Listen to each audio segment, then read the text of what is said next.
Hi and welcome to the third part of the YouTube series on using Lansweeper for cybersecurity. I am Esben, Community Manager here at Lansweeper, and I'll be taking you through the cybersecurity options within Lansweeper. In the first part, we looked at how Lansweeper fits in the general cybersecurity landscape, and we took a closer look at specific cybersecurity data that we retrieve from single assets. But the true power of Lansweeper is being able to use that data in reports and audits to really get an overview of your entire environment and where you are exposed or where there are possible security issues. So reports within Lansweeper are basically just an overview or a special selection of data that you want to see. Two of the security related reports that we publish quite often are either vulnerability updates or the Patch Tuesday. So we'll go ahead and take a quick look at those. To start off, we'll take a look at one of the VLC vulnerability reports. So we'll filter here for VLC. And then we'll end up with our two reports. We'll take a look first at the Overarching Overview report. So we'll take a look at VLC player vulnerability here. And this is where we get an overview of all the machines within our network that have VLC player installed on it and whether they're vulnerable to a recent vulnerability that was detected or not. So as you can see, the top machine, which is my test machine, has been updated to the most recent VLC player version. And the other ones are in red, meaning they're vulnerable. And as you can see as well, their version number is lower, so they're out of date and need to be patched. Also important to note here is that if you want to get these reports into your email inbox, you can subscribe on our service that we provide where you can just get the updates straight into your inbox.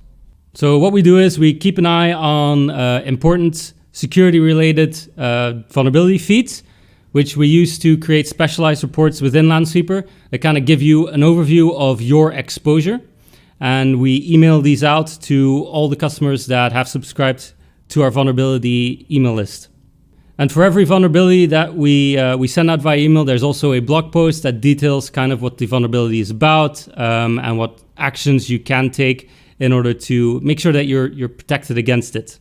So aside from the specialized vulnerability reports, we also cover the monthly Windows Patch Tuesday. So Patch Tuesday, as you might know, is the second Tuesday of each month where Microsoft releases their security and roll-up patches for Windows. We take a look at those. We create a report that gives you an overview of which machines have been updated or not. And we send that out again to the email list. So if you want to be notified of that, so you can check your progress of Windows updates, you can go ahead and do that on our website. We'll take a look at the Patch Tuesday report here from May. So as you can see here, we have an overview of all our Windows machines. It's color-coded, so you can quickly see which machines have been updated and which still need to be updated.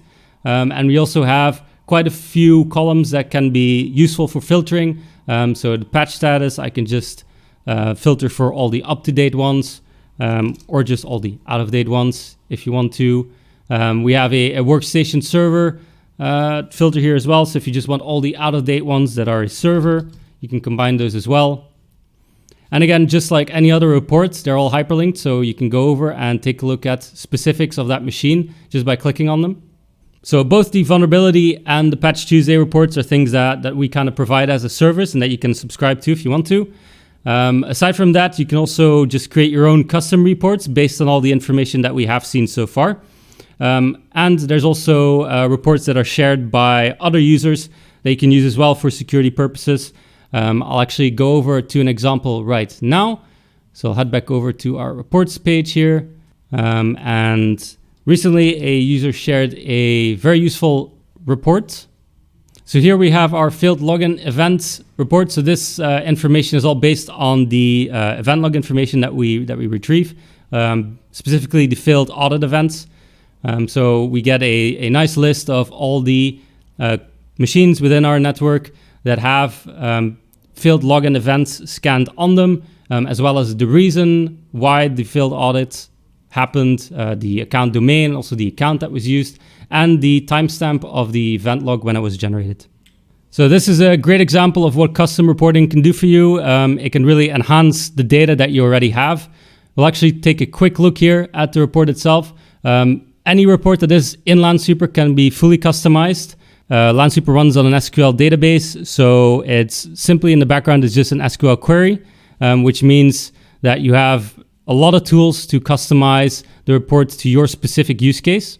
If you're not very fluent with SQL queries, there's no worries because we do have a lot of built-in reports. So we'll head back over to the report overview and take a look at some of the built-in reports. So as you can see, Lansweeper has a lot of built-in reports. And we'll go over some of the noteworthy ones related to security that we touched on earlier. So we'll actually start with antivirus. Here we have two reports that have results. So we have workstations with antivirus software and servers without antivirus software. To start off, we'll take a look at the ones with antivirus software. So in the report, we get an overview of all the assets that we have within our environment, along with the antivirus software that has been detected, and also the version if it's been scanned. So in the report, you see an overview of all the assets within your environment that have an antivirus software installed. Also, obviously, the name of the antivirus software, the version if it's been scanned, if it's enabled and up to date or not. And this is also where you can use filtering very effectively to quickly find machines that, for example, do not have their antivirus enabled. Quickly say no, and here we have a list of the 3 machines in our network that do not have antivirus enabled, which is obviously a pretty big security issue. So this is obviously a very useful way to find machines that do have antivirus software, but really to check whether they're up to date or enabled, as that is not really included. Obviously, we also want to take a look at machines that might not have an antivirus software installed whatsoever, for which we also have a report. So we'll go over in the report thing again and type in antivirus. So we want to find servers without antivirus. And then we get a complete list of all our servers that have not had any antivirus software scanned on them, so that we can use this list as a basis to start deploying our antivirus software on them to make sure that they're also fully secured. So along with making sure that your assets are fully protected with antivirus software, it's also important to make sure that they are up to date. And to check whether they're up to date, we can also use a different report for Windows Updates settings. So this report really quickly gives you an overview of all the machines within your network, all the Windows machines, and their automatic update settings, so you can check whether they use automatic updating and which type of automatic updating they are using. Also to check whether those machines might not be getting updates at all, or if you notice that one of the machines is behind in Windows updates, you can check their settings to see if it's settings related or not. So something else we touched on earlier was the software history. So we also have a report for that specifically. So here we have our 2 software changes report. We have a software changes in the last 24 hours and software changes in the last 7 days. We'll take a look at the last 7 days here. So this is basically an overview of all the machines within your network and the software changes that were detected on them. So this is really useful to find either new software that was never installed before, or just to take a look at what software has been updated within your network. So similar to all other reports, this is filterable. So if you want to go over to software and find, for example, again, the Chrome installations and see if those have been updated or not. So there we get an overview of the last 7 days, all the Chrome updates that have been done. So again, here you have the plus and minus sign. Updates are usually a minus and then followed by a plus, as it removes the old version and installs a new version. Something else security related is our chassis intrusion report. So the chassis intrusion detected report will basically provide you an overview of all the machines for which the chassis intrusion has been triggered, meaning that somebody opened it, whether it be allowed or not allowed. But that helps you with more the physical side of security, making sure that nothing from your servers or workstations gets taken out. And then for your on-prem machines, there's also a very useful report for finding new computers.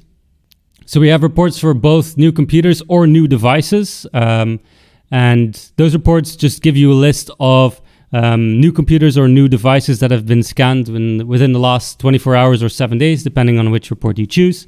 This is really useful for, again, using them in combination with alerts to get alerted as soon as a new device or computer has been detected within your network, just so you can check whether it's expected or not. So these are just a couple of the interesting cybersecurity related reports inside of Lansweeper. There's obviously a lot more that you can discover. In the next episode, we'll take a look at setting up email alerts and a cybersecurity dashboard inside of Lansweeper, so you can get notified and have an overview of everything cybersecurity related in your network.